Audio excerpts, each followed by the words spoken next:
方向证明，不仅是中国队，包括其他队。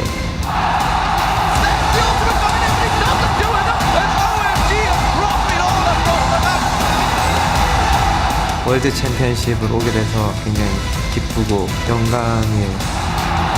That's the hook that counts. That is going to be let going down. We've worked all year for this. I'm ready to play. They managed to catch out down the goal. He will go down. The three-man ultimate coming out from it. Taipei was a fantastic week. Let's see what Singapore brings.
Welcome, ladies and gentlemen, to day 2 of the 2014 League of Legends World Championship. Once again, we're coming to you live from the Singapore Expo, where rivalries, both old and new, are heating up. Today, 8 teams will continue to do battle for a spot in the quarterfinals in their quest to become the best in the world. Currently looking at shots just from moments ago. Najin White Shield in their ready room. Alliance as well, getting themselves warmed up and ready for both of the games they will be playing today. Welcome, guys. My name is Trevor Quickshot Henry, and on the analyst desk for our first 3 games of the day will be Evil Genius's Mitch Crepo Forceballs. Next in line, CLG's Peter Doublelift Peng, Neil Prolly Hamad from Complexity, and rounding out the table, it's OGN's caster Christopher Monte Cristo Michaels. Guys, we're only 1 day into the Singapore group stage, and it's delivered a few surprises, definitely Alliance in my mind. I want to talk to you guys about what your impressions are coming out of day 1, coming out of group C and D. Let's start with Doublelift. What's your take in Singapore? Well, so far, NA is a lot stronger than expected. 4-0 in their first day. It's like kind of a debut because you didn't really know what to expect from Taipei, because TSM, their group was kind of weird. They ended up taking 2nd seed, but LMQ showed up way stronger than anyone expected. Everyone had kind of discounted them except for Crumbs, and we were all proven wrong. It's a good day to be a mediocre player in NA because the top is doing a lot better. It validates your performance a little bit. Hey, it validates mine a little bit too. So, but yeah, I have to say, I have to eat a little crow. Like, Zhao Weizhao, I ranked him 4th, but this guy has really delivered on day 1. He looked just spectacular. I'm looking forward and not looking forward to the Samsung Blue later today because both him and Dade, it'll probably be the most boring lane of all time, but it should be spectacular once the team fights start. And we'll have to see how that plays out. What about some of the European mid laners, probably? They really didn't deliver in my mind. Yeah, not to be the downer of the group since everyone's talking about how well people are doing. Yeah, I was really just surprised with Froggen and Xpeke. I was expecting like some star-studded show, and I really didn't get that. And I think coming into today, this is their time kind of to prove everyone wrong with what happened yesterday. Yeah, I do think Froggen just has a lot of room just like to step up. I mean, he played Xerath, which is a passive champion. I think if we put him on something else, he'll do a lot better. But what I learned from yesterday and just from all the games is just the Koreans are so good outside of laning phase. Regardless whether they win their lane or not, lose their lane or not, once the 15-minute mark hits and the map is being played instead of the players, they do it so well. The vision is good, the rotations, the side wave control, just everything goes just the way as planned. Yeah, this is what kind of drives me nuts, is a lot of people will say, oh, yeah, you know, we can really keep up in the laning phase. I'm like, hey, guys, this is a team game. And so when you play as a team, That's what actually causes you to win games. Killing nexuses that actually gets you those wins. So you've heard what our analysts have had to say, but I want to ask you guys at home on Twitter, what surprised you the most from day one of Singapore and why? Send in your answers to @LOL Esports. Throw on that hashtag Worlds and we'll actually read the cream of the crop a little later in the show. There was a treasure trove of huge moments to choose from over on Twitter thanks to your guys' hashtag Worlds Big Plays. So let's highlight a few of them, starting with our first one that comes from the battle of the LCS with LMQ versus Fnatic. At TayQT's writes, it was so much more.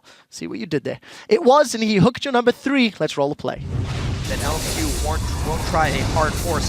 And also, just faith in Xerath. I think it's very hard to bear against Xerath. That isn't going to last for long. Oh, more coming into LMQ right now, and that is a hit up. Death Sentence obviously Where comes is he from? out of the fog for Peke.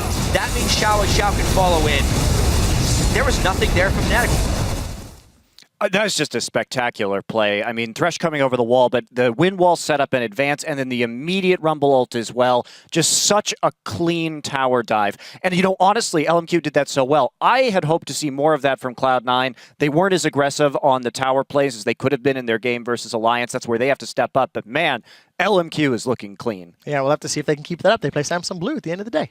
Right, earlier in the day, it was also LMQ, this time against OMG. And at Raziloner, wow, Vasily First Blood and Dragon Steel. The Plague Rat player is your number 2. Drops to the side, going tanking of the dragon, taken very low. Vasily fancies this one, he comes around the side. Vasily steals the dragon! Let's take a look at this burst from Vasily. Fantastic stuff. Yeah, and just the balls on that guy. I mean, what is there to say? One auto attack, it was very lucky. One auto attack giving you a 1,000 gold advantage is ridiculous. But the balls on Vasily and just the way he played yesterday was spectacular. It definitely worked out. Most valuable auto attack. Right, finally from Samsung Blue versus OMG at Bruno Marvs. He tweets, that play, Spirit Dragon's Rage into Dade Last Breath. Holy moly. Molly. Here's your number 1. So looking for the drawn-out, spread-out team fights here. Trying to get the little skirmishes, but it goes Spirit! Straight on, perfectly placed on towards Cool. They get themselves a double. Blue, as soon as they group up, huge advantage. Boom. Take that combo. Such a great tower dive. You guys at home, remember to keep a lookout for more of those highlights to share with us throughout our games today. To share them on Twitter, use that hashtag WorldsBigPlays when sending them in. We also want to take a minute to salute the players who sort of laced up their dancing shoes and brought the fancy footwork to escape death's embrace in today's edition of Dem Dukes. The first one, Samsung Blue versus OMG. Going, dodges that Lee Sin Q. And this guy, just a testament to his mechanics. He hits S and dodges this Sonic Wave on reaction. I mean, the reaction time on this guy is ridiculous. It wasn't a prediction, it was a complete reaction. Well played by Going. Next one, Fnatic versus LMQ. More with some jukes. And the 8 of a wind wall. But yeah, he decides if the first one gets hit by the next one. And then yeah, 1 out of 3 is definitely on the lower rate of the Xerath ultis we've seen. Manages to get some help from teammates, still counts. Coming up today, guys, we do have 6 games lined up for your viewing pleasure, and it's going to start with Korea's 3rd seed, Najin White Shield, taking on Europe's Summer Champs Alliance. After that, it's Samsung Blue taking on Fnatic, and then Najin White Shield step back into the arena to battle the North American Cloud9. As always, you guys can find the complete schedule over on lolesports.com. While you're there, cast your vote for who you think will win each match by clicking the thumbs up, and if you've missed any of the action, click through to our VODs page for all of the games from Taipei as well as Singapore, and they are all spoiler-free. Now, as we turn to our first match of the day, Najin White Shield will devote special attention to one player in particular because they believe the road to the quarterfinals passes through Alliance's mid lane.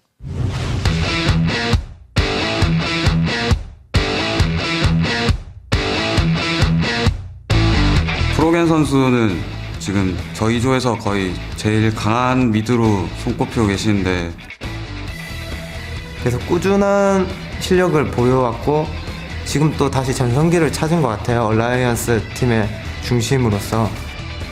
해외 페이커다 막 이러면서 얘기를 하잖아요. 솔로 랭크에서 만난 적이 있어요. 그때 한창 애니비아 하실 때였는데 되게 잘했던 기억이 나거든요. 항상 남들보다 더 많은 파밍을 할 수 있는 선수였고, 그리고 그 강점을 이용한 스킬샷이나 이런 게 좀 완벽했기 때문에 항상 팀에서 미드를 강하게 지키면서 좀 팀을 캐리하는 역할을 맡았는데 그런 걸 보고 많이 배웠었어요. 첫 챔피언스를 참가하게 됐는데 저희가 그때 4강에서 CLG EU 팀을 만나게 됐었어요. 그때 프로겐 선수가 되게 잘하셔가지고 저희가 4강에서 떨어지고 3위를 하게 됐던 경험이 있어요. 인상 깊었던 선수였고 그걸 이번에 D조에서 풀기 위해 열심히 준비했어요. Great to hear the team talking quite highly of Froggen and putting a target on his back, but he needs to step up from yesterday's performance if he wants to do anything. We'll talk about that in a second. It is our first match of the day. It's going to be Najin White Shield against the European LCS Team Alliance. Interestingly, this is the first time in the 2014 World Championship that an LCS team will be doing battle with a Korean squad, and that Korean squad is Najin. They're 1-0 in the group stage. They took down Kaboom yesterday, and I feel that this is their first real test at Worlds. Because, yes, they beat Kaboom yesterday, but now they're up against Alliance, and I think Alliance will have something to prove. Yeah, Najin White Shield, for those of you who are unfamiliar, are a team that's all about tempo and control in the game. They're not as flashy as Samsung White, but even then they still play a lot of assassins. And when we look at Goong Zed yesterday, this is really a core pick as of recently for this player. We talk about Goong having a relatively small champion pool, but he really excels on these high mechanic assassins or burst champions. Used to play a lot of Nidalee and LeBlanc. Now he's back to Ahri, which is one of his old school picks, and he's picked up Zed as well. And his Zed game was very conservative in the laning phase, but he really broke out afterwards and made some big plays. Yeah, I know yesterday I kind of knocked it incorrectly about his Zed taking the door and shield, but it makes more sense watching the Korean teams how they play laning phase. They were just trying to get to their item spikes and then team fight, so he's not focused on making the big plays in lane. I convinced you, didn't I, probably? Yeah. A little bit of a debate. Alliance, on the other hand, they struggled. They did not look strategically adept against Cloud9, despite some mechanical misplays between certain plays. It just felt like Cloud9 had their number and ran them in circles. I am so concerned for Alliance because they play Shield next, and it's just like Shield plays a very similar style to Cloud9 where they're both very objective focused, right? But Alliance lost to that yesterday, and it just seems like they're going to struggle against really objective focused, less kill-oriented games. It just, they might start the group off 1 and 2, which is really concerning. I think you're absolutely right to say Cloud9 played a lot like Shield yesterday. Shield is a team about these late game rotations. They've recently kind of mixed in a little more early aggression, but they're about manipulating minion waves, and minions are the joke of Najin Shield. The number of games they've won because super minions are like taking down your Nexus turrets is ridiculous.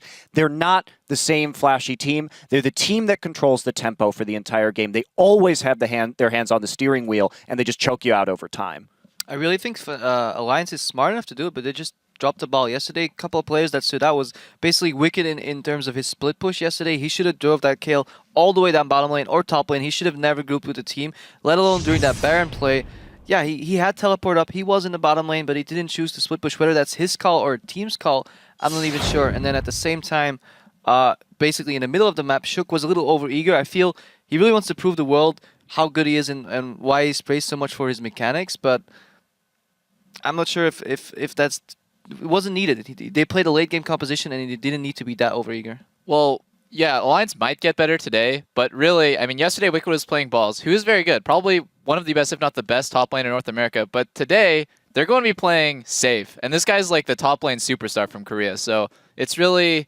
Wicked will have to play so much better to keep up. Well, we're about to get to predictions. Just as a quick aside, it was a very low kill game.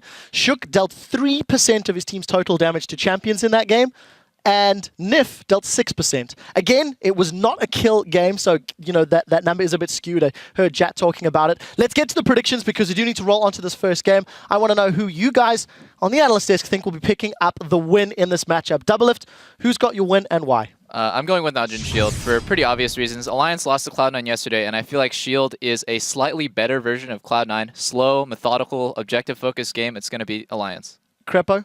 Yeah, I'm going to have to agree with Doublelift said. I think if... I'm going for Shield, obviously, but I think if Alliance stands a chance, maybe they just need to go for lanes, not lane swap. Don't get Wicked screwed over and try and just somehow come out on top of that top lane with an Irelia pick. But even then, yeah... Hearing the stories of the god that is Save, it would be very hard. The last of the top lane carries. Prolly, your prediction, please. Yeah, I'm going to have to go with Shield here. And I know it's been said by Crepo, but I definitely think that Save's going to make mincemeat out of Wicked. I think Save has really good TPs, and he has a really, really unpredictable champion pool with Cassidy kind of being thrown in there and Kale. So I don't know how he's going to be able to hold up with that. And Zed as well. I mean, that's the thing is like he plays champions and nobody will play with teleport except for him. And yeah, I got to go with Najin White Shield as well, although I disagree with Double Lift that they're the slightly better version of C9. They are the significantly better version of C9. And that's concerning. I think if Alliance has a chance today, they have to put Froggen on a playmaking champion. No more Xerath, no more passive champions. Anivia. It's time for Anivia. It's time for Anivia. Anivia, Aurelia, we're going back. But I don't know if you can do that against Shield, because we were talking about Gung and all the Korean mid laners being safe. And how are you going to be making plays against someone who's so good at playing safe and farming? Well, they have good word vision. They're not going to let them roam. We will find out the answer to that question. Before we do, let's take a look at how you guys at home have voted according to lolesports.com. 52% of you think Alliance are going to take this match. That's actually very even considering the Western fans. So we'll see who will be victorious as we send it to the casters to take us into game number 1 here in Singapore. Thank you very much, Quick Shot. Hello, everyone. I'm Joe Miller here with me for the first 3 games of Joshua Jack Leisman and Sam Kobe Hartman-Kensler. This first one going to be an absolute beast of a match. Europe against Korea. Yeah, I think this entire day is going to be beasts of matches, but for sure here we have teams we didn't really get to see much of yesterday. They both only played 1 game, and I just want to see how Alliance bounces back. Yeah, very excited for today. All these matches on paper look really close, so it should be a very action-packed day. Well, let's not waste any more time then and get straight into the starting lineups for this first match. On the blue side, representing Korea, is Najin White Shield, with Save in the top lane, Watch in the jungle, Gung in mid, Zephyr the AD carry, and Gorilla on support. And on the red side, of course, from the European LCS is Alliance. Wicked in the top lane, Shook, of course, in the jungle, Frog in mid lane, and that bottom lane of Tabs and Nif rounding out the line. So, as we move towards Champion Select then, I have to talk about Rumble because he's been making waves and no one's banning him out, but he keeps winning. Are we going to see Rumble banned here? We're trying to research how much Wicked may have been playing Rumble. He's played it 3 times in his competitive career here, but a lot of people have been saying he's been practicing it, and we checked his Korean solo queue. He did have a Rumble win in his last 10 games, so maybe they could block it with a pick, but I'm not sure. Yeah, plus Save could always play Rumble. Thing about Najin White Shield is he likes to play these carry champions as they were going over. That's one thing, even on blue side, they will ban Maokai because he doesn't feel like wasting time with tanks. He's looking for more damage. Well, we are going to be getting into Champion Select here in just a couple of moments. Day 2 here in Singapore for Group C and D. Of course, this one a big one. Alliance having a disappointing, almost no-show loss yesterday. They just didn't really turn up to that one. And we see the first ban out of the gates here. Fizz and Maokai for Najin and the Nidalee from Alliance. Yeah, just like Kobe said, they're going to be banning out the Maokai. Very targeted bans coming from Alliance's side. They have to ban out the Nidalee. Save actually played a lot of AP Nidalee during the Korean regional qualifier that they managed to run the gauntlet on, and Zed because of yesterday. Yeah, and also this Fizz ban really early on from White Shield, taking a shot at Froggen, taking away one of those champions where he can roam and where he can make plays early on. You know, Alliance losing the way that they did to Cloud9 yesterday, I definitely think they're going to switch up their strategy this time around, pick some more mid-game oriented champions and try to make those plays. Curious choice as well. Froggen only played 1 game of Fizz over the entire summer split and into playoffs, but if they're going for a certain style here and they don't want Fizz as a counter in that mid lane, that could certainly be the strategy here for Shield. And it also depends on where White Shield is researching, because if you just check his Korean solo queue account, Fizz is his most played champion as well, so he's definitely been practicing it a lot. I'm not surprised if we see a Lee Sin first pick here, because it is pretty much Shook and Watch's best champion. There are also multiple times in the regional qualifier where they were first picking Lee Sin. Yeah, Watch, spectacular Lee Sin performance during that gauntlet. Very, very much worthy of a first round pick. So what will Alliance be going for? A lot of people criticizing some of the picks that came out from him yesterday. Froggen on a more passive mid lane and not the style that I think Alliance need if they're going to win a world championship. And we saw Kale for Wicked. And again, just not exactly, in my eyes, the champion that you'd expect Wicked to come out strong on. So I hope for Alliance's sake that they've had a good talk about this overnight and they come in with a different idea. Yeah, going over those top lane picks is pretty interesting because also a blue side Ryze ban from Shield, and Save definitely likes to play Ryze and very capable of it. So that is very, very perplexing for the matchup that Shield want to choose into on this Alliance game here. Yeah, but something we don't see very often Zilean is getting Zilean through. actually getting through, not even being first pick. And I think that's going to be Froggen in the mid lane. Even though Nif could play it in support, they've had some success with Froggen playing into the mid lane. It'll be a more accelerated pace of the game here for Alliance, which is kind of what they're going to have to do against White Shield to push them off their game a little bit. Also, everybody is probably glad to see Shook on Kha'Zix rather than that Elise that he had last time around. Much more early game. He should feel a lot more comfortable in his early game because his jungle champion pool actually has been fairly shallow. So on the other side, we're going to see Gorilla bring out the Thresh here. Of course, Janna has been a big pick across the board, and Gorilla is a amazing Janna player. Has a perfect record with that over that OGN season plus the NLB playoffs, and it's going to actually be Thresh here coming down, along with a bottom lane pick for Zephyr as well, taking Tristana.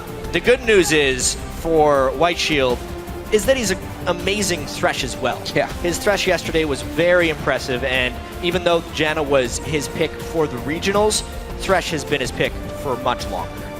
Yeah, that's definitely his go-to champion, and he performed on it very well yesterday. I want to see about this Alliance team, though, because we've seen so many cool compositions when you have Zilean, freeing up assassins like Kha'Zix to play very aggressively. They can combo this with more assassins and the speed up of Zilean, as we've seen teams like EDG do it, that Twitch they were just hovering over. But it looks like he wants more lane pressure here. Do the Aurelia. It makes so much sense with the Zilean to speed him up. They're also not against a Janna, so the disengage isn't as great for Najin Shield. It makes so much sense if Froggen locks this in here. And this is what people are looking for. More mid-game focus from Alliance. They're throwing that late game out the window here. Wicked back on his favorite pick, and Tabs with the AD carry. He feels like he can bully anyone on. And this is what everyone wanted to see, and almost what everyone was expecting even yesterday when the Rumble was picked against him and ended up going for Kayle. He has a magnificent record with Aurelia, or if you go back even 2 seasons by now, ridiculous win ratio with Aurelia. And there's a reason why a lot of teams ban out Aurelia against Wicked. Whoa. Yeah, the Aurelia for Wicked. Oh, but okay, before we move on to the Riven, I just want to put the magnifying glass on this Tabs Lucian versus Triss, because this has been a topic of debate, even on the analyst desk. Crepo and Double F disagreeing on the matchup between Lucian and Tristana this time around. Tabs has been very outspoken that he will punish any Trist in lane into the ground with Lucian. Well, now we can switch over to the Riven. Well, I still want to see Riven's old news. I want to see what happens if we actually see a Zilean in the mid lane and what support Nif decides to pick, because it looks like we're lining up for a Lulu. See, White Shield actually has a lot of flexibility here. They could do Riven mid lane if they really wanted to, even though I don't expect it.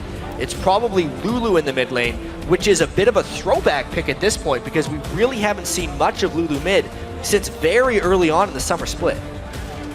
Very interesting. Yeah, choice. see, And they can Alliance, just swap the mid lane around now that they've seen a different matchup.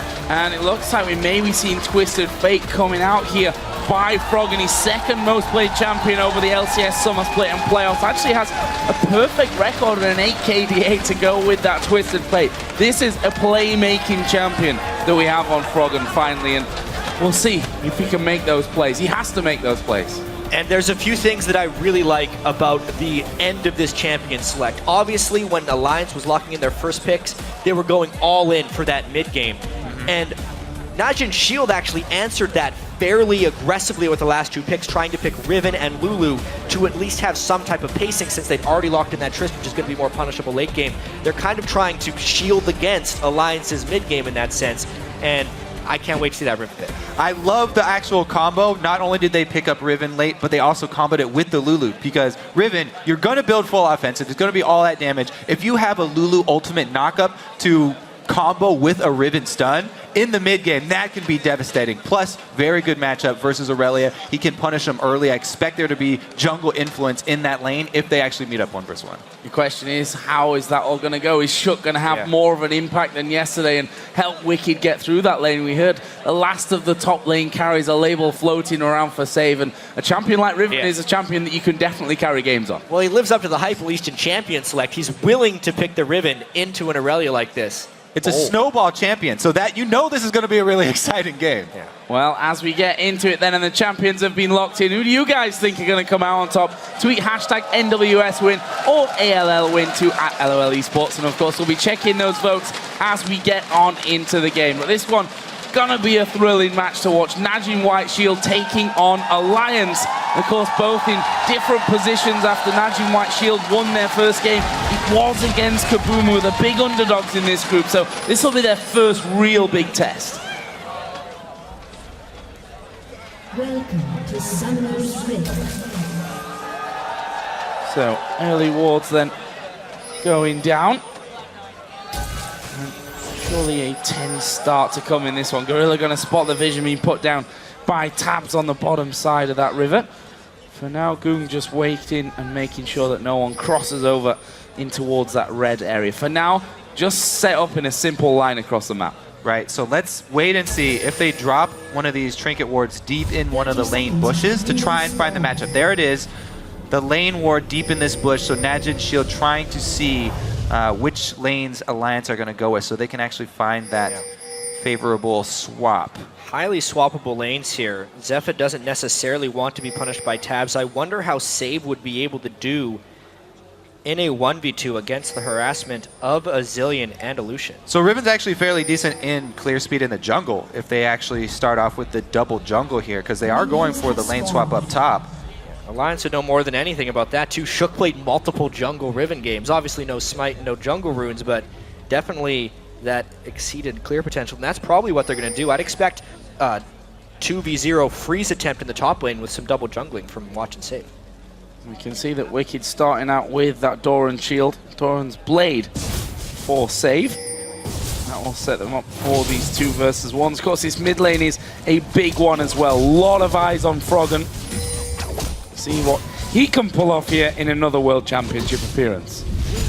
So Wicked actually, Alliance did not expect this lane swap. He goes up to the lane. Let's see how much experience he can actually soak up there, because if he can't and he gets bullied out here, then they will fall behind. Looks like he is going to be able to soak experience at least. He's soaked half a level so far, but it all depends on how well White Shield can maintain this freeze, and it actually doesn't look like they have froze all that well. They didn't group those minions because they were hiding in the bush to see what lane was going to turn out up here. So they didn't group the minions to get them to focus fire on the blue side.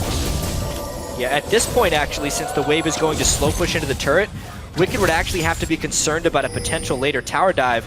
It really depends on if they want to try a 3v1 or if they just want to swap this off and turn it into a 1v1 lane, because the full experience denial isn't really possible right now. Not a freeze on the other side either. Yeah, this makes me want to watch where Gorilla's going to go, because Alliance would potentially have the duo down bottom advantage. So, they swap everybody down there. They want to deal with this push from Alliance. Let's see if Alliance can actually shove it into turret before they get there. It looks like the push will be too slow, though. It's going to work out just right for White Shield here. They're going to be able to get a whole bunch of experience on a save. There's that wave going through. Save already getting into position. Gorilla will be just behind him here, but needs to wait until Gorilla gets there before he can just edge out from that tower. And there it is. Takes the instant bomb and a blast from Tabs as he goes through. Those bombs, of course, not going to be doing all too much to pain him. And actually, Gorilla's completely backed away now on this bottom side. And look at Shook moving into that bottom brush. I mean, this is what I was scared of for Alliance with Wicked getting dove, but this is a real potential dive onto Save if they can get the right minion line. But it's going to be a really long time until they could try that dive. I feel like Shook was a little early to the party down in bot lane there. And because they're camping so many people down bottom. Oh, face check straight into it. Actually will be forced to use the flash away, and just when it looked like Alliance's luck was running out there, Save decides he was just going to have a bit of a peek. The beauty of Riven, of course, you still have that bit of mobility to get you out of those tricky scenarios. Shook is now recalled. Because Alliance spent so many people down bottom, though, waiting in this bush, there was a double roam that White Shield got off mid. They forced Froggen back. Froggen's already down 10 CS on this Twisted Fate. Going to get pushed in by Goom. Bottom side has now seen Gorilla actually join in with Save, just to give him the extra backup on that front. Shook is actually coming down the mid lane. Seems like he's just going to go back into a farming pattern. Save and Gorilla do in fact push that lane completely out. There's a hook coming in and actually will land onto Nif, but Save had already backed away there to put a ward down. The minions did so much damage when Gorilla hooked Nif into that, and that actually kind of tapers the aggression that they'd be able to put in that bottom lane completely. And Nif did have a ward in that side bush in the river, so the reason he was going up there to group those minions and try and freeze is because he saw Save walking away. The only thing he didn't see was Gorilla inside that bush, but he knew Save wouldn't be in a position to capitalize on that hook. Is it going to get scary here for Wicked? Watch is just waiting on the side brush. Wicked had already used his stun there, but got rid of that minion wave fairly quickly. Watch will, in fact, be recalling out completely. A lot of pings actually towards that top lane as well. The good thing for Wicked is that Aurelia's kit is basically built to deal with being dove at a tower. She gets so many advantages. Low health, you get the stun, so her passive gives you extra tenacity, so that's the champion that you want to be on if you're going to get tower dove. Plus, he can jump around to these minions that are going to get shot low by the turret if he is under pressure up there. That being said, though, they don't want to risk it. Good ward, and Shook also goes up top. Yeah, I feel like Wicked will be alright. The rest of Alliance is actually doing quite well, just holding off in the early game here. Soon they will hit level 6 before White Shield because of the experience from Zilean. And I think the champ select plan that Alliance had formulated is working out pretty well. Wicked is out farming Save. The only downside is they haven't really been able to deny Zephyr. There's once again Froggen landing the stun card onto Goon. Trying to be a little more aggressive now in this mid lane. Went for the 2 Doran's rings and the boots as well, which since he's now level 6 may just help him get involved in any of these other lanes. If you look down CS, Wicked actually 10 CS above Save right now and not having too many problems, although White Shield are basically just focusing on that tower. And Alliance have also done a very good job prepping this bottom side with pink wards. After that roam up top initially from Naj and White Shield, they dropped 2 pink wards on this bottom side to protect Froggen.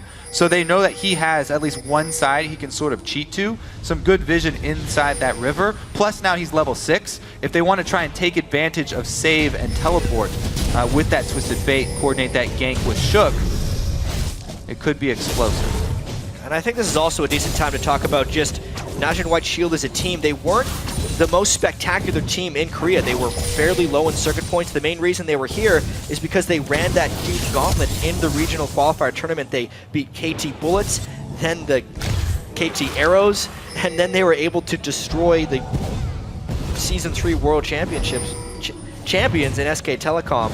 And because of those 10 games over 3 days, everyone's seeing them as this powerhouse. But honestly, I think they have to really come out strong against Alliance and Cloud9, and we shouldn't just be accepting them as this first-place team in the group. Yeah, I totally agree with that one. I mean, it depends how much work they've done for that one, how much of that, of course, carries through now into the World Championships, and definitely playing a different, I don't want to say caliber of team, but definitely a different style of team coming into this World Championship. So far, so good for them, of course, with 1 win on the board against the group underdogs Kaboom. Alliance, you know, they lost out yesterday, but they are far from done in this World Championship. Have to play everyone twice, of course, if you didn't already realize that. And look at Wicked. Wicked just bought his Sheen, heads immediately down towards Dragon. Alliance with a lot of focus on this side of the map. We already mentioned they spent a lot of their ward coverage down here, and now they're bringing all the champions, allocating pretty much every resource down to the early Dragon and defending this blue. And Wicked has actually maxed his E on Aurelia, which will be higher in the burst damage category with the Sheen, but he's kind of in, get the Sheen off, stun them, hit them once, and then back away before damage can be traded, which will give him lower sustained damage in a potential team fight, but more upfront burst.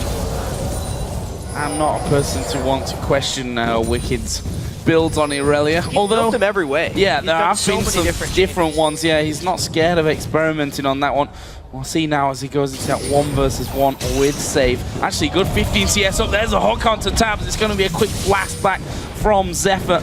And these hooks so far from Gorilla caused or had the possibility, let's say, to cause a few problems for Alliance, not being able to turn them into a kill. But both Watch and Goon here having to go on this middle turret. Froggen coming in. They've got Shook over to the side who can leap in. Meanwhile, Wicked actually going to go aggressive onto saving this top lane. That's a lot of damage done. And he's backed off. He's waiting for the ult activation. There it is. He didn't want to get too low for more execution. Good trade there from Wicked. Being able to meet back up with Riven after he's already got his Sheen. Very big bonus for Alliance. Good time to swap back. Gorilla not quite in the brush there as he waits off on the side. That's Froggen pulling out that stun card. They just cleared out that pink there, so Shook is actually going to revisit this middle lane. There is Watch coming around, actually misses the kill. Shook going to go over the top. We do see Destiny popped here. Stun card goes on to Watch, but he preemptively flashes that one. Wild growth as well for Goon, and they basically trade a few summoners left and right and the ultimates. It seemed a little bit early on the ultimate there from Froggen, but he wanted to see if there was any support help coming up, and there actually was, which is why they didn't commit farther onto that kill. Speaking of support, here comes Niff. Niff coming in from the side. They slowed down Watch, and there is Froggen able to pick up first blood. Shook gonna dive in. Where's the ultimate going? So goes to Gorilla. It's a double kill for Froggen. The ulti was on Chunk just in case. And Alliance moving the support to mid, really working out big for them. And the support's hitting level 6 before the support of Najin White Shield was huge there. Gorilla could not deal with the box, and Shook could get extra aggressive because they knew they had that Resurrect from Zilean. See what Goon can do with that mid lane, though. He's going to be able to shove one extra wave. Pretty much, Alliance come away with a clean 2 kills, first blood down. What a roam up there from Niff. Very timely. Oh, Alliance sitting pretty for now at least. 1600 gold lead that they have. If you look down the CS as well, it's Wicked that's going massive in that top lane, and that is a big vote of confidence from you guys at home. 72% of you voting for Alliance to pick up this win. And I feel it's not who you think's going to win, more of who you want to win at this stage. Of course, Alliance coming out of Europe as the #1 seed, the only team to ever win an LCS apart from Fnatic, as we are going to see them now going towards Zephyr. There are 3 men there. Bomb is down, a nice lantern will take Zephyr away. Whoa. Oh, the void spikes landed, but the damage not quite enough. That might be enough to turn to Dragon here. That's a huge chunk out of the AD carry. They definitely have the numbers, Alliance. Plus, they've got their teleport ready from Wicked. Save just went back to base. He would be able to answer teleports, though. At this point, it would all be about a steal from Watch. He has his flash down, though, so it would have to be remarkably crisp It would with be a his lantern entrance and back out. exit. Gorilla is going to come up to that. Still have Zephyr Gotta be low. careful There's the about the hook coming on damage. to Shook. He will actually jump away, and I think Wise here from Alliance. They spot Goon coming in from that middle lane as well. They back away from Dragon. What? Shield not quite healthy enough at this point to say, okay, we forced them away, get in the jungle, though we can do it ourselves. Gorilla comes over with a timely hook. Kazac's very squishy jungler. Yes, he does have good damage for controlling the early dragons, but they didn't have anyone who could actually take that damage. Needed to juggle aggro if they wanted to do it. Yeah, and even though Froggen was able to pick up that double kill in the mid lane, the turret damage has already been dealt. White Shield put so much attention onto Froggen very early on in the game. The double roam to initially give Goon that CS advantage, and he has been unrelenting since. Yes, they got the double kill to return, but if they can fall that mid lane turret, Najin White Shield would be able to catch up in this game very quickly. Where do those plays come from? It looks like Blue Buff will be giving over to Goon here. Both him and Froggen picking up that Athene's Unholy Grail. The top laners, despite that big lead that Wicked has, there is the Brutalizer there for save now. Against that Sheen that Wicked went aggressive with earlier on. And did a good chunk of damage to save as well. And we'll see how Wicked decides to play now as they both are around that level 10 point. Yeah, skipping that early part of this matchup was huge for Wicked, and now it just gets better and better for him. As you can see, he's stacked some armor after the Sheen rush. Now his tab already completed, plus the shield, so he has a lot of attack damage reduction, which is exactly what you want against Riven. Pretty much all for damage coming from there.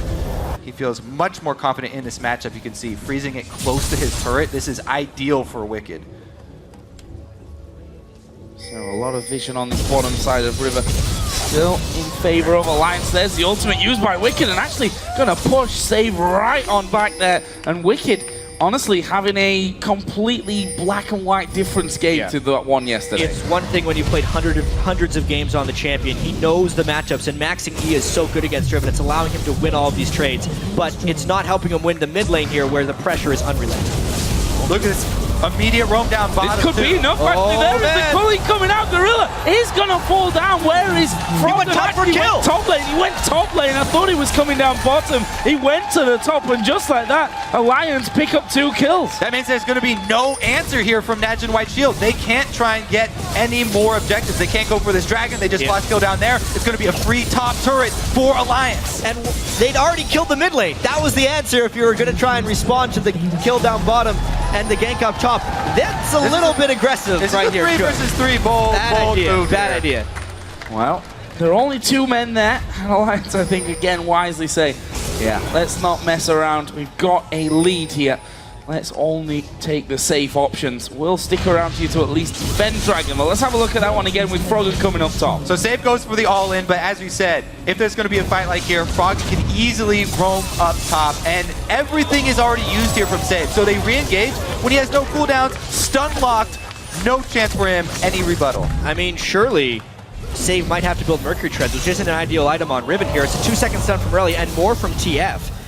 He won't be able to do much on Riven. It's also a snowball champion. If you shut down Riven here early, it's going to be hard for him to become relevant in this game, especially with a Zillion on the other team. This is big, though. Oh, they're going to go for Gung. He will pop the wild growth on himself, but he's gone. They've taken him already. Watch will get a good kick off. Nif, in the meantime, was focused there, but he had already got his ultimate running on himself. Watch is going to have to try and dodge away, but he's underneath the tower. Froggen picks up another to go on the rampage. That 2 kills, and Alliance going to go into Dragon. The stun locking from Alliance right now is really catching White Shield off guard. Goon, while he could ult himself, did nothing else. He was just stunned the whole time. Naj and White Shield are just falling apart right now. Alliance, precision, objective control. Now they clean up the dragon, got everything on the map that they wanted.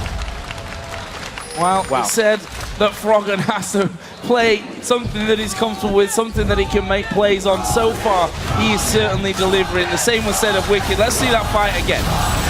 All right, so this will be a very late teleport in. You can see he's already dead before Save even arrives to the fight. And then, even when he arrives to the fight, he's on the backside. So Alliance easy chase down for the 2nd kill. That stun lock catching them off guard. Goong was just, there was nothing he could do. I just got to say, what a turnaround from Alliance between yesterday against Cloud9 to now against Naj and White Shield. They picked such a different team composition, and their mindset coming into the game is just night and day. They're looking to make plays. They picked mid-game centric champions. They are executing and taking risks. None of the things they did against Cloud9 yesterday. And all of the things we are looking for them to improve on today. So they've definitely kept their heads about them. This was just one game yesterday in the group stages. This is the very beginning for them. And that's what we have to keep talking about. These are groups where everyone plays each other twice, and these are very close groups across the board. There will be so many matchups that get traded 1 games to 1, and every day I feel like will change the story vastly. Oh, they're going to go for Froggen. There's a Q from Watch landing, but the Wicked teleport is coming down. Stun card onto Watch. There is Shook coming around the side as well. Wicked dives in, and Alliance turn around the gang brilliantly. However, Wicked might still be in trouble. Nif will come in though, which means the chance of anyone actually dying is 0, and Alliance pick up their 7th kill. And once again, this play from Froggen, as soon as he comes under fire, they get pressure on him, he pops his ultimate to judge exactly how many members of Naj and White Shield are coming. Then they can judge this fight, call in the reinforcements, and turn it around. Very, very early TF ultimates just for vision of all the enemy champions. He's not been using it to teleport. So far, so good for the European #1s. They're currently 5,000 gold ahead at 18 minutes and 50 into this game. See how they start to move and turn this lead towards victory. If you look down some of the other items, for Tabs. He's got himself Bloodthirster, the Sheen, and a pickaxe. Bit of a mixed bag there after the Bloodthirster. Definitely a different Lucian build to what we're used to. I think the big thing Tabs is worried about is getting bursted down in the duration of a Riven stun, and if he can stack up his own Bloodthirster shield, that's going to be much less likely. I personally am a big fan of Bloodthirster on Lucian. We just don't see it that often. It also could definitely aid them in some early tower taking. Bloodthirster and Sheen are the items for taking early towers, especially with Lucian. So this Alliance team, they're looking to snowball this lead, which is exactly what they should be doing. They don't want to rest on their laurels and just wait like they did against Cloud9. They have this early lead. They want to push down turrets. Hit the point as well where Wicked has a Trinity Force. As you see, pushing in towards this bottom turret. There's not much help left on it. They need to be careful of being closed upon, though. You see Zephyr there. There is a hook, and he's going to land on towards Nip. He should pop an early ultimate here. Watch will come around the side. Tries to kick Tabs, but it already got away. Shook is there. Froggen's going to join in. Nip will flash. They Froggen. Nip managed to escape that one. The disengage and slow across the group from Shook. And just like that, they walk off. What a hero teleport from Froggen! He teleports in and takes the hook for Nip. He took a bullet for him, but luckily Froggen had the vest on, so everyone gets away alive. Insane stuff. Where was this Alliance yesterday? Certainly looking like a completely They were different farming team. in lane yesterday. Yeah. That didn't obviously work out all too well for them. You just saw Save and Wicked basically crossing paths, spotting each other, Save clearing out those wards. So how imagine White Shield going to deal with this now? Behind by a fair distance here against Alliance. And that's what we need to talk about now is Najin Shield's plan to try and get back in this one. Zephyr is mostly going to be the person it revolves around. With the mid lane Lulu, they would be able to get a pretty nice Protect the Trist going in the late game. But because Save was pushed so far behind, they don't have that much overall damage. Tabs needs a friend, though.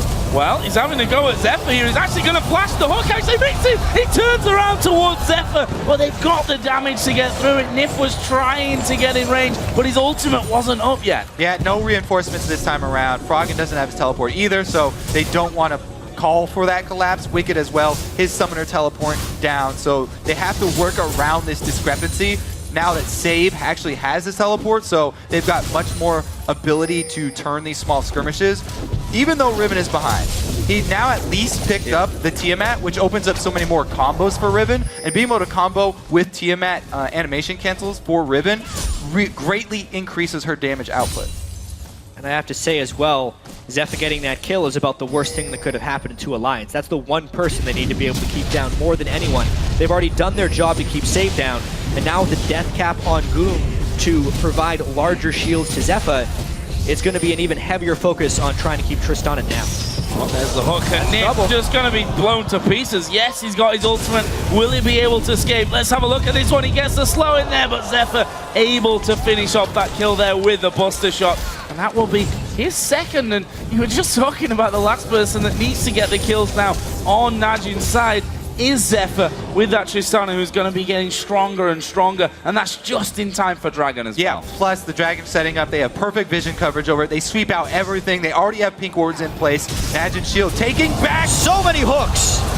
Yeah, not a lot to say about that one, I'm afraid. Shook just getting too close with no vision of where Najin White Shield were. That is the jungler down. Froggen has actually just watered up top with his Destiny that he used just to check the area. Will clear out the waves, but they lose the Dragon. There was no point in Alliance contesting that after two people had been picked out by hooks, but those hooks are, while nice shots by Gorilla, the products of vision control, and something that Alliance struggled with yesterday against Cloud9 was actually clearing vision. Per minute, actually, in wards killed in these group stages. Obviously, it's a small sample size. Alliance had the fewest wards killed. They killed 20 wards in a 37-minute game, and that's something they've struggled with this game as well. All of Nif's deaths have been, or even his catches, have been when he's trying to clear vision and gets cut out because there's just too much wards on the map by Shield right now. Yeah, that number for Alliance is the smallest of every single team here at groups, at Worlds. However, as you said, it's an extremely small sample size. That was only one game, and it was a game where they were getting pushed in. So take that with a grain of salt. Well, we'll see about that, because if you look at the map now, it's basically all blue wards, and we'll see what Alliance actually do. They've got Nif outside of the Dragon Pit saying, okay, I'm going to try and get some control of this map back for us. However, there are still a good few wards in there that he is giving complete vision of himself on. Well, I don't think there's any chase onto him for now. Meanwhile, Wicked has come down to this mid lane since Froggen did use that Destiny teleport to go onto the top side of the map. Alliance is still on top of wards. The thing is, though, this is the mid-game where Alliance needs to shine. They honestly did well in what is the early mid-game, and this is kind of the late mid-game. But because they're walking on top of wards all the time, and it's Gorilla who's finding all the fights, they're just losing their advantage. So, yeah, I'm not really sure how come they did spread out. As soon as they got that Bloodthirster Sheen, thought they were going to start grouping to take down these extra turrets, but look at them. They still are sitting on only that one turret taken. Now, they're finally getting that TF split push, going with the 4-man squad, trying to get down to the bottom. The only thing is, with those extra kills for Zeppa, he has his Infinity Edge plus Static Shiv combo already. That's clear right there. He's got plenty of wave clear with Lulu added on. Froggen, you know, there were just 4 men down in this bottom lane. Alliance didn't actually see most of those 4 men in there, as Zephyr actually going to take some damage. Froggen has pulled off the Destiny and said, oh, okay, so that's where all those guys were. They managed to take that turret. They're going to lose the top turret, but are they going to go for this one? Every Alliance player is down on the bottom side. They're committing so hard to shoving this. They do not want to stop. They're going to call his bluff. Oh, onto Froggen. He will actually get kicked to safety there by Watch. The teleport from Save is going to come in. Goon coming around the side as well. Tabitha's actually fairly low. Flashing from Save. Gets the double stun off. There's the hook that doesn't quite land. But Wicked is now running as well. Wildcard will go through. Wicked has the ultimate on him and will be dropped. They're going to try and turn this one around. There is Shook diving to the front. Good group slow, but Alliance themselves are just too low here. They're now going to turn around and run. What a high-level fight we just saw there. Everyone getting away with a sliver of health. Stuns, flashes, all used right before someone is going to die. And it just goes to show how much Najin White Shield has come back in this game because they're competing toe-to-toe. Froggen just getting that gold in there. He's going to be going home to shop up decently as well the next time that he decides to go. Let's have another look at that one though. He started off again with a great Gorilla Hook.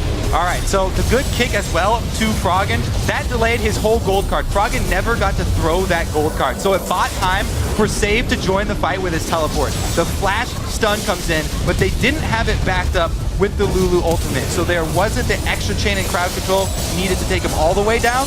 Wicked gets time enough for the Zillion ultimate to go down. They're just so scared after Shook jumped in there. The amount of burst damage that both teams can throw down on the right targets makes these fights really difficult to jump in on now. Wicked is becoming a little bit more tanky, but outside of that, it's a bunch of squishy targets that have to be very careful about where they go.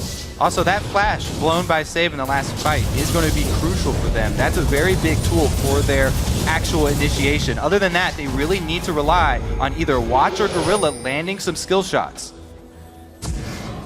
Definitely have Shook doing more than 3% of his team's damage this game, that's for sure. Got himself that last Whisper now into his build. Froggen still to die at 4-0-2. Zonya's Hourglass with the Athenes, and looking like the Death Cap will be next on the cards for him. This gold has crept back slightly in favor of Najin White Shield. 2,500 is the difference between them. Blue will be given back over to Froggen. And I think now Alliance, somewhat nerve-wracking moments for them coming up in this one. We've seen that they've been a little less decisive in the plays that they've made. Yeah, they're definitely kicking themselves for those mid-game picks that they gave up. Farming in the side lanes and then trying to gain ward coverage in a very dangerous area. That's really come back to bite them here. Especially considering the fact that Alliance is already 0-1 in groups, losing to Cloud9. They lose this one, and then they've lost to their 2 main competitors in their group. It's only top 2 that make it into the quarterfinals here. And Alliance built this team to succeed at Worlds. Losing their first 2 games could be devastating. That has to be on their minds right now. Yeah, and they definitely need to use these breakpoints they've just hit. They have not only the Trinity Force, but Frozen Heart on Wicked. It's a great item, especially against a team that has Riven on it. Does mess up your combos a little bit when your attack speed gets thrown off like that if you're not adjusting for it. Plus, they also have Froggen with the ability to initiate now. He has Zonya, so people who are looking for those plays from Froggen, the big carry TF plays, Now he's got the potential to pull those off.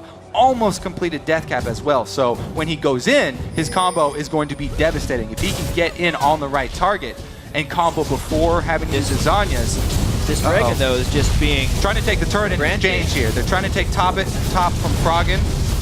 And looks like he actually will get this one. He will, in fact. The Dragon does go down, but Alliance going to push that one through. So trading in a turret for a Dragon, and they're going to get Baron vision control. Yeah, they trade vision control of the bottom side of the map for the top side of the map here. So Alliance making the gold trade as well as the vision trade here for the higher priority side of the map. We'll have to see if it works out there. There's a lot of golden experience in this part of the game for giving away that Dragon, and Alliance didn't want to walk into that area anymore because they knew they'd had tried to get vision around the Dragon and they'd already failed a few times. So it is smart. They trade the gold pretty generally with the turret there, and the Baron control, at least for the next 6 minutes, will be more valuable.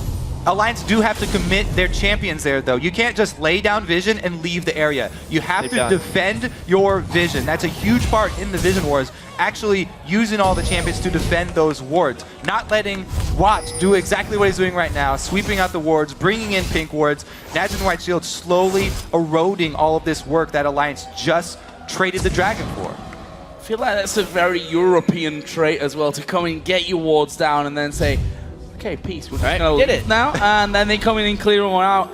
And, you know, when you get two teams doing that, that's when these Baron dances, you know, last the 10, 15, 20 minutes, when they're just trading wards left and right. I don't think that White Shield are a team that are going to let you just walk in there and clear out that effort they've put in. It's a very, very important part of this game, too, because both teams have the potential to turn the game on a pick. They both have the ability to pick off champions.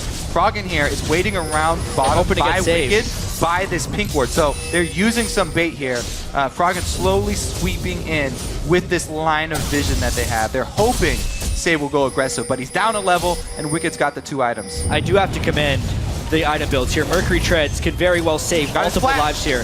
They have 3 pairs of Mercury Treads already on their team because they know the main way Alliance wins these fights is through stun locking. There we go. Baron vision control vanished. They're trading top side for bottom side here, though. They're daring Najin White Shield to go with this shove. They're actually going to take it. It's going to be a game of chicken. Oh, there is the damage coming out towards Save. Wicked is absolutely ripping through gold card. Oh no! Last second wild growth from Goon. He actually comes back to the base. Ignite goes down. Meanwhile, Tab's taking all the damage. Will be brought back to life thanks to his support. Zephyr jumps on. There is the hunt coming in. They kill Shunk. Can they kill Tab? He's still going. He's getting the kill back. And Watch has to turn and run from this one. I think he's safe. Meanwhile, down on the bottom, they did get the kill on the Save as they come around. There's the bomb. Has he got enough damage? Watch for the shield. No, one more. Not quite. One bomb will do it though. Oh no, there's no mana. The bombs. He's got no mana. Those bombs so tasty to him as well. And Watch, thanking his lucky stars there that he got away.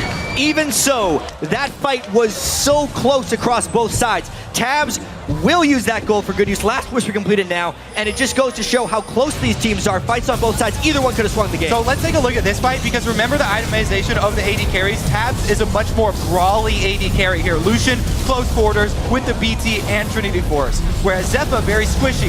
In goes Shook, takes out the full damage AD carry. And look at this lifesteal here and burst from Tabs. Lucian working in those close quarters. As we know, Watch eventually gets away here. Even though Nif does his darkness to chase him down. Could have been so swingy. The fact that Froggen actually used his Destiny right there is a little bit preemptive, but the turret's down, so it has to be respected. Remember, that was 2 turrets bottom for Alliance in exchange for 1 from White Shield. So the calls from Alliance here, very good calls. They were able to get the inhibitor turret down, and as you said, you always have to respect that TF backdoor.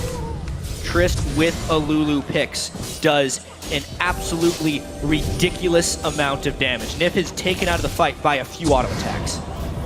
And to be careful here. Very careful. There's a 4-man team waiting inside of the brush. There's no vision there for Alliance. There's a speed up. It's going to be Zephyr that steps forward, gets a big crit onto Tabs. There's another one. Oh, basically 3 shots. Tabs goes down before Nif could even get the ulti in. Level 16 Tristana. Definitely something to be wary of. Froggen also has to worry about this hook. Gorilla doesn't pursue though, even though he's got mobility boots. There's no vision in that side of the jungle. Destiny down, 80 carry down, Flash down on Froggen with vision control. It will be very hard for Alliance to stop this Baron without suffering major casualties. And they just have to give it up. They can't even answer down bottom for the inhibitor because there's no way for Froggen to get there, so they just have to settle for an outer turret. One outer turret in exchange for Baron. Najin White Shield looking to catch Froggen. Oh, that turret is not going to go down either. They managed to keep that one alive. Froggen does head towards the bottom side of the map, but he's got to decide now. He's their wave push clear. bottom. He has to come back because this inner turret already down to half HP. That should be taken without any problems. They've got shields galore here to make sure that Zephyr can just get in there, hit the turret without any minions, and that one is going down. Froggen finally rejoins the team. It's all about withstanding the mid game for Alliance, and that's what Shield has been able to do. They've been able to get Triss to a big point, and now they've just got the Baron buff, so Alliance has fallen behind in this one. Now they have to do their best to wave clear here. Once again, very, very important for Froggen not to get caught while they try and get this wave clear down. Gorilla has been on point with his Thresh hooks. That would be devastating for Alliance. Culling not available for this wave either.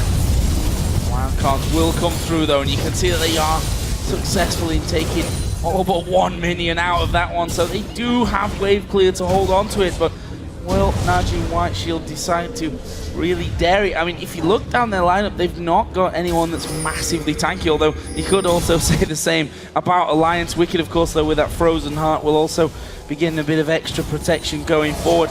Dragon is available, but for White Shield, they've got that Baron buff on, and they're going to look to make it count and leave Alliance with only their bases. Wicked gets hooked, but no follow-through. That turret survives.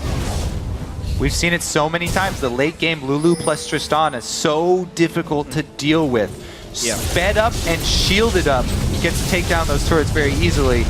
Retreat back to Dragon, and look at that global gold. Getting right back to even. Only 1,000 separating these teams now. Yep, plus it's over 700 range to go with all that damage and shielding. Plus you can see, I actually like the Alacrity boots on Zephyr there just to make sure he's got that extra little bit of mobility to chase down near the end of fights. It was the one thing that Alliance needed to ward off, and it's the one thing that Najin Shield knew they had in their back pocket. If Zephyr could get a few kills, if Goon could get enough ability power to provide proper shields as well, when Lulu gets AP, it also amps the damage that Zephyr is going to be doing from picks. It's all starting to come together here for Shield. Plus they have that all-important Mikhails to break the stun lock that has been Alliance's go-to mechanism. And a QSS now for Zephyr as well, as he comes back out of the base. So, yeah, not going to be easy to lock them up, that's for sure. Well, the see Goon picking up the Lich Bane, so basically your towers are dead if they ever get anywhere near them. Alliance focused more on that mid-game this time around, but after they had the good mid-game, gave up a couple crucial picks. And Najin White Shield going to punish them for it. That late-game Trist coming for your inhibitor turrets. Wicked got his Guardian Angel on though now. Oh, gonna do it. There's a couple of hits onto Froggen. Half HP just disappears like that.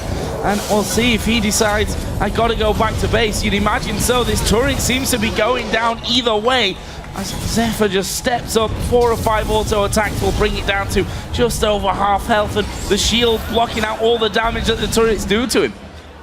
You can see how threatening it is right now. Zephyr is playing with so much confidence, and unless Alliance is willing to commit, they can't deal with them. The more shots they take here, the lower their chances of defending this turret become.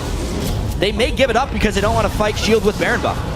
Look at Zephyr just walking up the steps there, not even scared of what Alliance can throw at him. If they're going to commit, it has to be the next wave here. That thing's going down in 2 more hits. The Baron buff is still on them, though, for another little while. I almost feel like it's smarter for Alliance to give up the inhibitor, but the culling does get burned out, gets a good amount of harass down. On to the priority target. Great. They're going for this one. Shook stepping forward there. Baron does time out Froggen, and also step forward with the gold card, but decided not to go aggressive. But there's Wicked diving in, tabs on the backside. He's going to duel with Zephyr. Nif, though, is all on his own in the middle. They've gone for Froggen, who uses that Gonyas. He gets shut down. Kills coming back here for Alliance, though. Look at Tabs. He's almost untouched and stealing that life back. Wicked going to come up. Gorilla mistimes the hook, but they managed to lock him up, and that a 1 for 2. That might be enough here for Najin White Shield. Tristana is still full HP. This is going to be the base for Shield. It's so hard to use Chrono Shift on the right targets in these team fights, and Froggen is the one who needed it at that point. He was the first to die. The one on Wicked was worthless because by the time he revived, the rest of the team had to back up, and this could actually be game. Zephyr once again stepping up, gets knocked back though by the culling of Tabs, who was left relatively untouched during that last fight. Seemed to be the hope almost of Alliance as that fight was going on. They've managed somehow to hold Najin White Shield away from it for now.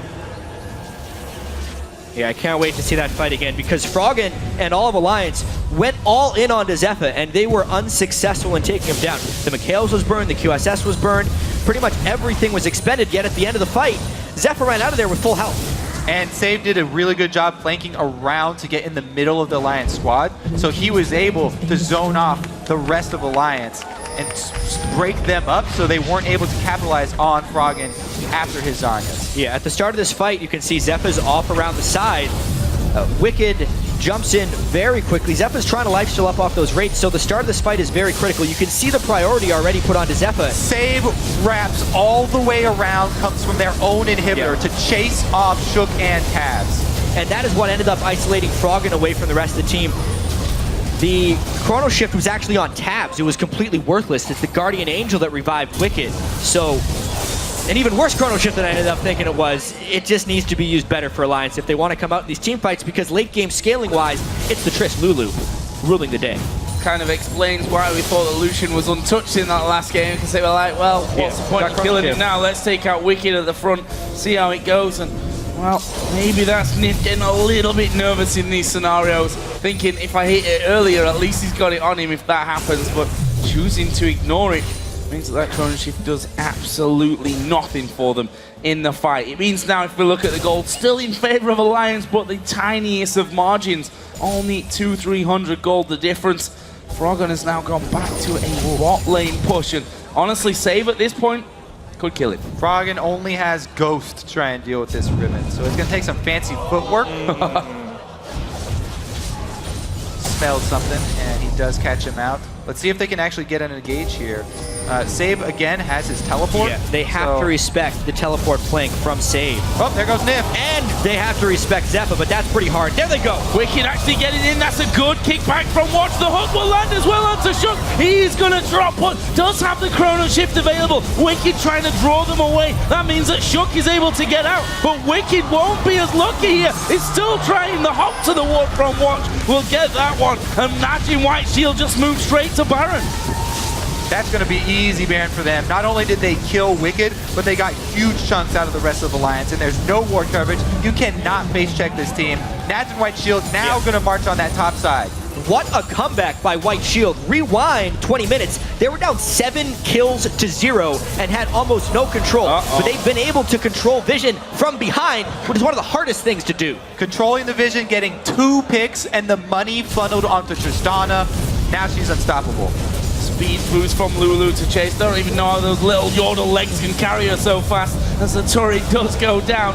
Inhibitor will surely follow. Tabs will step forward, but he's the juiciest of targets, and we already saw the 3-4 hits from Zephyr. If he gets lucky with those crits, then you're just going to go down without anything to say. There is the Inhibitor falling, and there is just not a lot left now of Alliance's base. We thought Zephyr was scary before. He has 3,000 gold he's about to go by with. So just across the board, you can see a lot of people getting gold in the right places. 16.6 thousand onto Zephyr, 16,000 onto Goong if we look at the gold. It has just gotten a little bit out of control there. Froggen, the only member on Alliance to really be fed, but even him, it's long cooldowns working in between, and he just cannot keep pace with the damage that Triss Lulu is putting out. And Froggen has been in these split push scenarios on his own, but the rest of his team aren't pressuring anywhere, so it's pretty easy to shut down in that case, especially when it's Save that comes down that can 1v1 him and outranges him with a teleport. Yeah, and Zephyr got his Bloodthirster as well, so not only is he going to have all these shields and spells to rely on defending him, Quicksilver Sash and all that, but he's got immense life shield. Look at that shield, over 2,000 life. 1,000. So no, 1,000. 1,000. That's still a big shield. Well, it's enough to kill off that Inhibitor in the mid lane. And that leaves just this bottom side, which, I think White Shield just going to methodically work their way towards the win. Actually, I forgot that the turret was still alive. I didn't realize that one was still there, but they left that from last time. That'll go down. I don't think Alliance will be anywhere near it. Oh, you could just get hooked in like that. Wicked's Guardian Angel is back up, but that's dangerous stuff hanging around there. With 2 inhibitors down, the third inhibitor is going to be near impossible to hold. I also like how Gorilla built the QSS just in case he's stunned while he needs to use Mikhail's on Zephyr. He still can. Got all the money in the world at this point to spend. And they're just going to set up, wait for that next wave to come through. And Alliance, well, that's the problem. You try to defend from the front side. Zephyr just said, okay, I'm going to go for it. At some point, Alliance have to say, okay, we're just going to fight and see how it goes. Because there's no other way that they can win. It has to be now. Their window has pretty much already passed here. I mean, when you focus on more mid-game oriented team, then yes, you look better. There we are, Wicked actually is going to dive in, but they go for taps on the other side. Nip doesn't even get the ultimate down, and well, what's the point in having the Zillion at this stage if you're not going to get the ultimate in there? Zillion will fall. We will end up seeing Wicked go down as well, and Najin White Shield, despite being heavily behind in this game, turn it around and beat Alliance. They come back from a 7-kill deficit and thousands of gold in the mid-game to a very strong 45-minute late-game victory. We had not seen mid-lane Lulu in quite some time, and it didn't seem like White Shield was going to be able to turn it around, but boy, did they ever.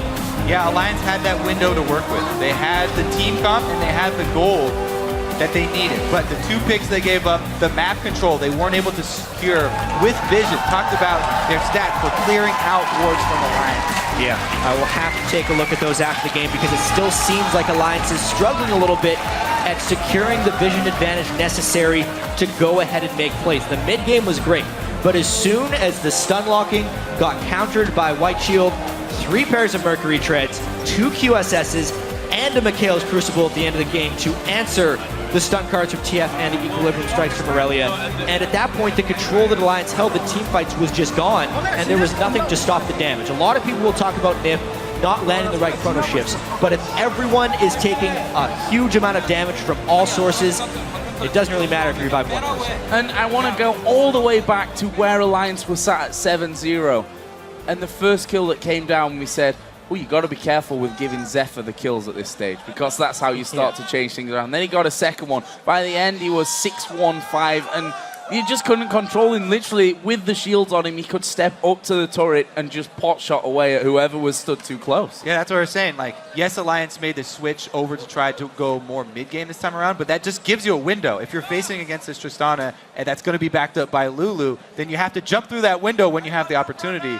Or else in the end, then you're going to fall all the same. And the question now is, what does that do to the morale of Alliance? Because on one side, they'll say we did brilliantly up until a certain point against Shield, and then we just collapsed completely. Does it break them? Does it kind of spur them on? I suppose it depends which half of the game they look at here. Yeah, they need to realize it's a long group. They have another game today against Kaboom. If they can get that win, it should just say, okay, we're 1-2. We had a close game against Shield. They had a close game against Cloud9 too, even though it didn't look it. And you just have to remember, these are long groups. You play everyone twice. Yeah. European teams at Worlds actually have a history of doing poor in the group stage and doing well next game. Fnatic lost their first game of groups last year against Vulcan and then went on to destroy the group. So they need to remember that it's a long event. They still have 3 more days pretty much to play and try and put these losses behind them. Well, one thing's for sure, they've got to beat Kaboom in that next game. Kaboom are the big underdogs for them. That's a game that Alliance just can't afford to lose. For now, though, it's a fine victory for Najin White Shield, and we're going to send it over to the interview lounge, where Najin White Shield's jungler is standing by with Shox. Thank you very much, guys. I am standing by here with Watch Jungler for Najin White Shield. First up, Watch, talk to me about the strategy and the team comp you guys end up with in this game. 경기 픽밴에 관해서 좀 설명 좀 해주세요. 저희가 픽밴이 질련을 빨리 가져가면 저희가 미드 질련 상대로 연구한 그런 픽밴이었는데 상대가 서포트 질련으로 바꾸는 바람에 약간 처음엔 경기가 힘든 경향이 있었어요. So our comp was made against mid Zillion, but then they switched their Zillion to support, so that's why I think we struggled in the early game. Yes, you said in the video before we have to shut down Frog, and then he gets 3 kills in the early game. So where did you go from there? 그 사전 인터뷰 때 이제 프로겐 선수를 많이 경계한다고 했었는데 결국 프로겐 선수가 3킬을 먹었어요. 거기서 어떻게 풀어나가셨나요? 너무 프로겐 선수가 잘한다고 생각해서 그 선수에 대해 좀 너무 압박을 받고 좀 말리려다가 오히려 제가 더 말렸던 것 같아요. 그래서 초반에 좀 제가 좀 못한 점이 많아서 아쉬웠는데 팀원들이 워낙 잘해줘서 이긴 것 같아서 팀원들에게 너무 고마운 것 같아요. We thought that Froggen was a great player, so personally I was too pressured in order to shut him down early game. So that's why I made a lot of mistakes. But gladly my teammates, they cover me up, and I think that's why we were able to catch up. Yeah, fantastic comeback. You beat number 1 out of Europe. You're about to play number 2 out of North America, Cloud9 later. What do you think of that matchup?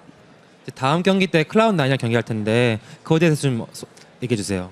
저희가 사실 D조에선 얼라이언스 팀이나 C9 팀이 가장 잘한다고 생각했고 얼라이언스 팀이랑 C9 팀에 대해 공부를 가장 많이 해왔어요. 그래서 C9에 대한 경기력 그런 건 자신 있고 앞으로 셋이 할 C9과 경기도 되게 재밌을 것 같아서 기대돼요.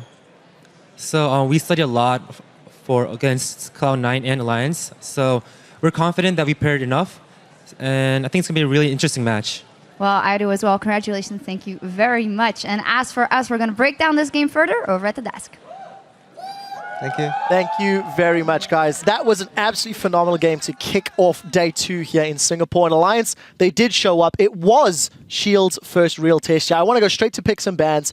Talk about the team comps because we saw Irelia, we saw Twisted Fate, Mid Lulu. Monty, what's your take? I mean, this was a little wacky, especially from Shield, but I think Alliance had the right idea. Put Froggen on a playmaking champion, Wicked on, his bread and butter pick on Irelia. This is the right direction for Alliance to move in. And as we heard in the interview, we were a little confused about why the mid Lulu was coming up against. I guess they thought it was the mid Zillion. Yeah, they thought very it was a counter pick. I don't know. Really weird. Also, the top Riven, not something that Save is known for. This is only his second professional game, and he lost his first one on Riven. But just looking at the draft right away, of course, the early draft, Lee Sin, then Thresh and Tristana. But we know Goong has Ori, and if they haven't picked their mid laner yet, why not just take the Ori instead of the Lulu? And then, of course, the Riven pick, just a little bit odd as well, into the Irelia. We saw that was not a very preferable matchup for Safe. Had a bit of trouble in the lane swap. But overall, I think a very weak draft from Najin Whiteshield. And a pretty strong one from Alliance. I think Whiteshield also got lucky that they got the lane swap off. If Alliance... This lane swap was actually so obvious in the sense that I don't think Tristana can ever survive lane against Lucian Zillion, that if Alliance just called the lane swap, this game could have gone really brutal. Yeah, I agree. Talking about the early game, we do have a bunch of replays lined up, so let's get straight to the first one. It felt like Alliance had pretty good control of the early laning phase. They seemed to make positive moves. Probably talk me through this replay, and then we can discuss some of the early game antics. So this is right after a small skirmish mid, so they know Watch doesn't have flash. And Froggen takes advantage of this because he sees Thresh hook down, and they go all in, and they take out the Lee Sin. And at this point, they have a stronger 3v3 and a stronger 3v2 even.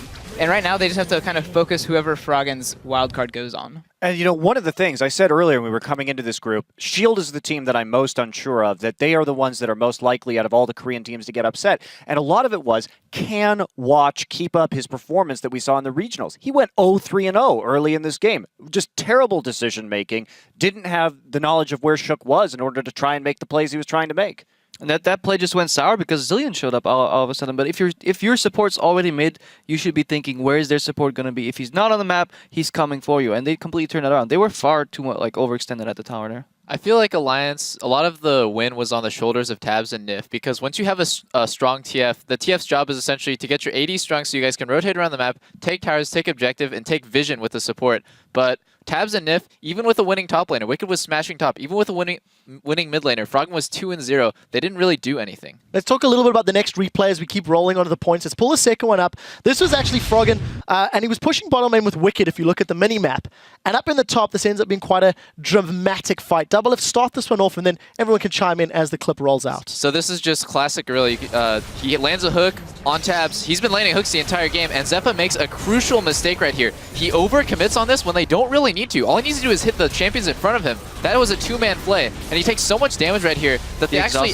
yeah, he gets exhausted. He has to flash out. He's at 30% HP. None of that was necessary. He could have been attacking this entire time from the safety of behind Watch and behind Gorilla. But in the end, it's just this really clutch move that saves them from getting triple kill here by tabs. Watch ends up escaping with barely his life.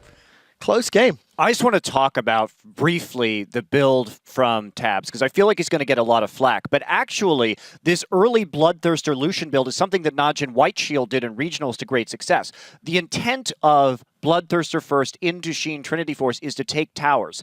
And the problem was that they didn't take towers. There is no reason that that mid tower should have stayed up as long as it should have. Tabs needed to get his butt into the mid lane, because when you have that with the Zillion, basically, you can speed up the Lucian. He has the shield. He'll use an ability. He'll proc the Sheen onto the tower, and you can just take tower shots to the face with the Bloodthirster shield. You have to snowball it off of tower pushes in the mid game, and instead he just sat in bottom lane. On the topic of builds, I just want to look at Nif as well right now. He spent 800 gold at upgrading his Sightstone. He spent about 1,300 gold going from...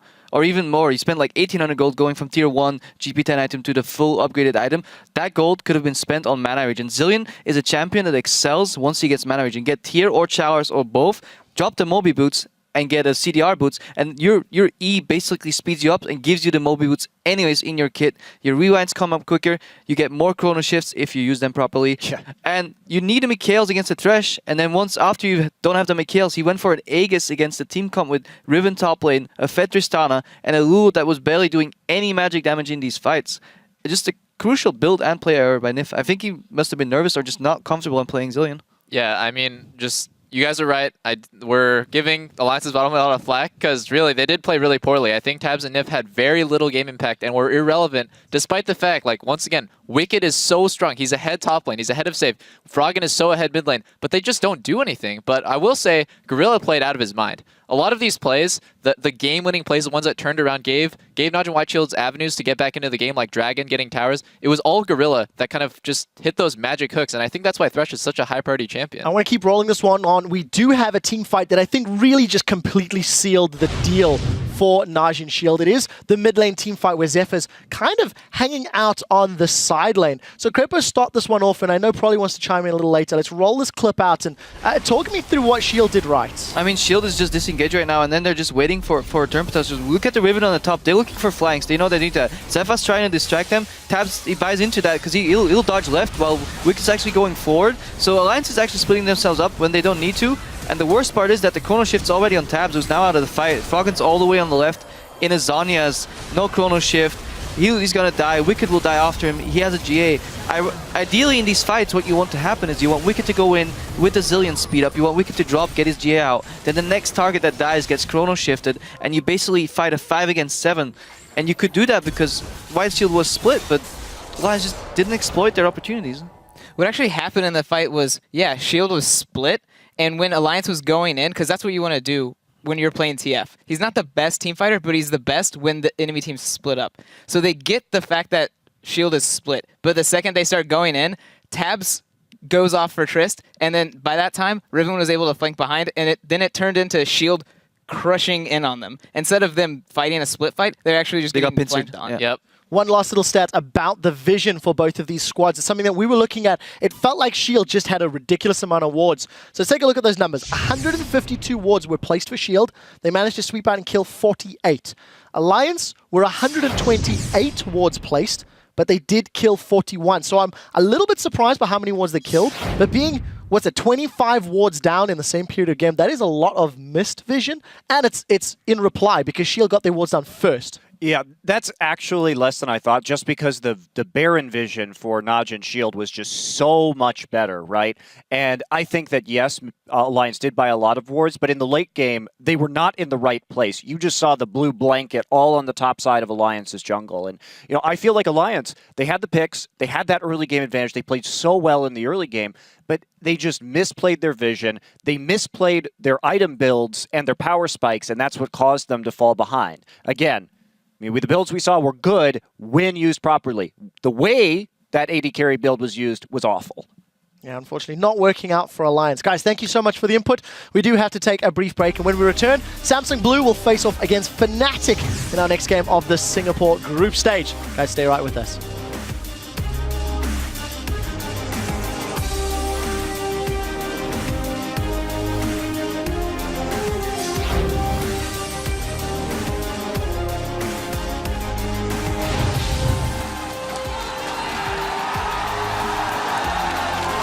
Ignite goes down. Meanwhile, Tap's taking all the damage. Will be brought back to life thanks to his support.